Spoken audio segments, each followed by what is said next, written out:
آج کا یہ پروگرام بہت ہی مختصر پروگرام ہے۔ دراصل قرآن پاک کی نسبت پر کل صبح ہی سے یہاں پر مستقل پروگرام چل رہا ہے۔ اس پروگرام کی آخری نشست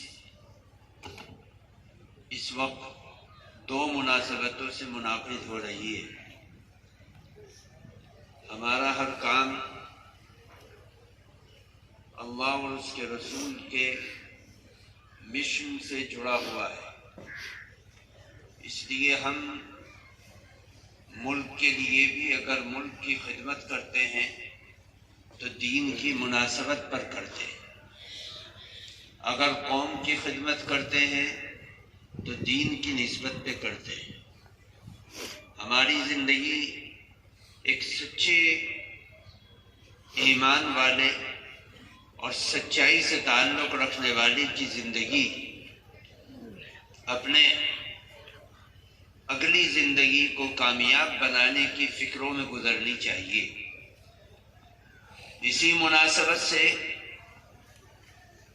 جو کام ایک دیندار آدمی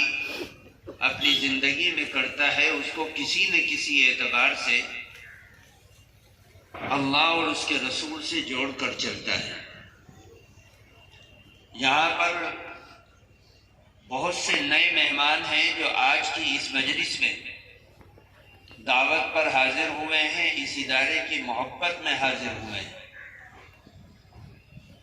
ان لوگوں کو کل کے پروگرام کے بارے میں معلومات نہیں ہے، اس لیے مختصراً یہ ہے کہ آپ کے اس دینی ادارے میں کل صبح ہی سے قرآن پاک کی پڑھنے اور پڑھانے، سیکھنے سکھانے اور قرآن پاک سے نکلنے والے علوم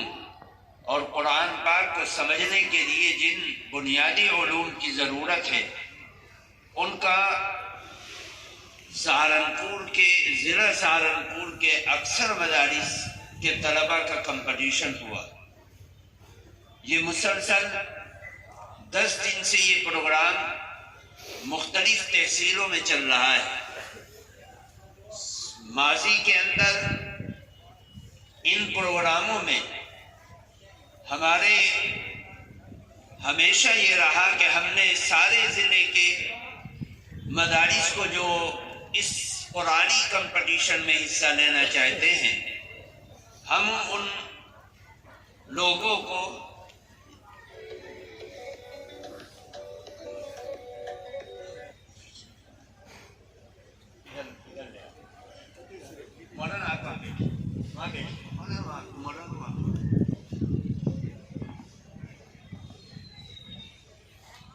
ہاں بھائی گزشتہ سالوں میں سارے مدارس کے طلباء کو ایک ہی ترتیب میں جوڑ کر ان میں سے اول اور دوم اور سوم پوزیشن کو نکالا جاتا تھا۔ ہم نے بھیڑ زیادہ نہ ہو اور آخر سال میں مدارس کا معاملہ تعلیم سے بہت زیادہ جڑ جاتا ہے، اس لیے اس بھیڑ کو کم کرنے کے لیے ہم نے مختلف تحصیلوں میں وہ پروگرام کرائے اور وہاں سے اول دوم سوم پوزیشن لانے والے جو طلباء تھے ان طلباء کو یہاں پر جمع کیا گیا اور کل صبح سے وہ پروگرام رہا اور اچھے سے اچھا پڑھنے والے طلباء اپنی صلاحیتوں کو یہاں پر پیش کرنے کے لیے حاضر ہوئے اور انہوں نے بہترین قرآن پاک سنا کر اور جو کچھ انہوں نے سیکھا اپنے اساتذہ سے اس کو لوگوں کے سامنے، طلباء کے سامنے پیش کر کے ایک بہترین نمونہ ہمارے سامنے رکھا کہ اگر طالب علم محنت کرے تو محنت کر کے کتنا اپنے اندر گہرائی اور گہرائی قرآن کے سلسلے میں پیش کر سکتا ہے۔ اس مسابقے کو 7 فروعات پر مشتمل کیا گیا۔ پہلی فرع مکمل قرآن پاک کو جن بچوں نے حفظ کیا ہے ان کی ادائیگی، لب و لہجہ، انداز، آواز اور یادداشت کیسی ہے، اس کا امتحان لیا گیا، اور باقاعدہ امتحان لینے والے کسی بھی جج جس نے نمبر دیا ہے اس کا اس ادارے سے دور دور کا کوئی تعلق نہیں ہے۔ کوئی دیوبند سے آیا، کوئی بلند شہر سے آیا، کوئی میرٹھ سے آئے،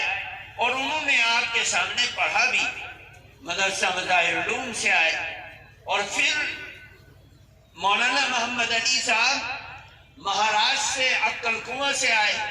اور ان لوگوں نے ان بچوں کو ناپ تول کر ایک ایک پوائنٹ کو دیکھا، اور دیکھنے کے بعد جو ان کے استحقاق اور حق کے حساب سے ان کا جو نمبر تھا وہ ان کو دیا گیا۔ نتیجہ یہ ہوا کہ بالکل صفائی کے ساتھ یہ بچے نکھر کر سامنے آئے، اور ایک ایک بچے نے اپنی صلاحیت کو جو پیش کیا، اس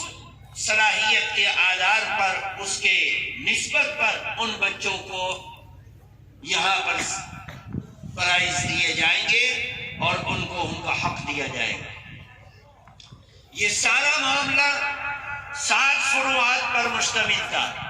30 پارے والے، 20 پارے والے، 10 پارے والے، اور پھر اس کے بعد 4 فروعات اور ہیں جن فروعات کی بہت سخت امت کو ضرورت ہے۔ ہم یہ دیکھتے ہیں کہ بہت سے طلباء، بہت سے اساتذہ، بہت سے علماء اپنا بہترین وقت مدرسوں میں لگاتے ہیں، لیکن بہت سی چیزوں کے اندر دلچسپی نہ ہونے کی وجہ سے، یہ یاد دہانی نہ ہونے کی وجہ سے کمزوری رہ جاتی ہیں۔ ان کمزوریوں کو ٹارگٹ بنا کر ان پر کام کرنے کی بہترین ضرورت ہے اور اشد ضرورت ہے۔ خطبہ جمعہ کو یادداشت کے حساب سے حفظ کر کے اس کو دینا۔ اسی طریقے سے کوئی کتنا ہی بڑا عالم بن جائے اور وہ اپنی زبان سے اپنے علم کو ظاہر کرنے کی صلاحیت اگر نہیں رکھتا ہے تو لوگ کہیں گے کہ بھئی یہ کیسا عالم ہے، یہ عالم تو بول بھی نہیں پاتا ہے، تقریر بھی نہیں کر پاتا ہے۔ اس لیے ایک ایک بچے کو قانونی اعتبار سے مدرسے کا قانون اور ضابطہ بنا کر ایک ایک بچے کو اس بات پر ابھارا گیا کہ وہ اپنی زبان کی اور گویائی کی، اپنی جو بیش قیمت نعمت اللہ تعالیٰ نے اس کے اندر رکھی ہے اس کو اپنی زبان سے ظاہر کرے، اور بولنے کی صلاحیت اس کے اندر ہو جائے، بات کرنے کی صلاحیت اس کے اندر آ جائے، سمجھانے کی صلاحیت اس کے اندر پیدا ہو جائے۔ نتیجہ یہ ہوا کہ ان بچوں کے کمپٹیشن کرایا گیا اور بہت بہترین چھوٹے چھوٹے معصوم بچے اس کے اندر ظاہر ہو کر سامنے آئے۔ اسی طریقے سے نحو صرف کا مسابقہ ہوا۔ یہ سارے مسابقات آج اس مجلس کے اندر جہاں ہم اس یوم جمہوریہ کو اور جہاں ہم 26 جنوری کی ملک کی ایک یادگار کو اور ملک کے سلسلے میں قربانی دینے والے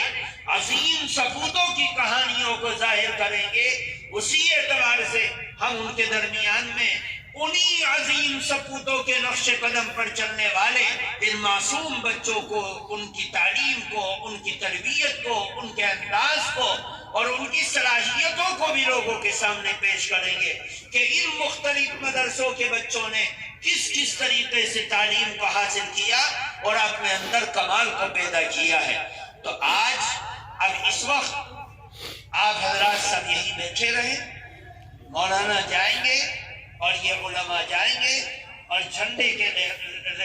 لہرانے کے لیے جو رسم ہے اس کو ادا کریں گے۔ کوئی بیٹھنے والا کھڑا نہ ہو، اور جو کھڑے ہیں وہ اپنی جگہ کھڑے رہیں تاکہ بے ہمدردی اور بے ضابطگی نہ ہو۔ اس لیے سب سے پہلے جھنڈے کو لہرایا جائے گا اور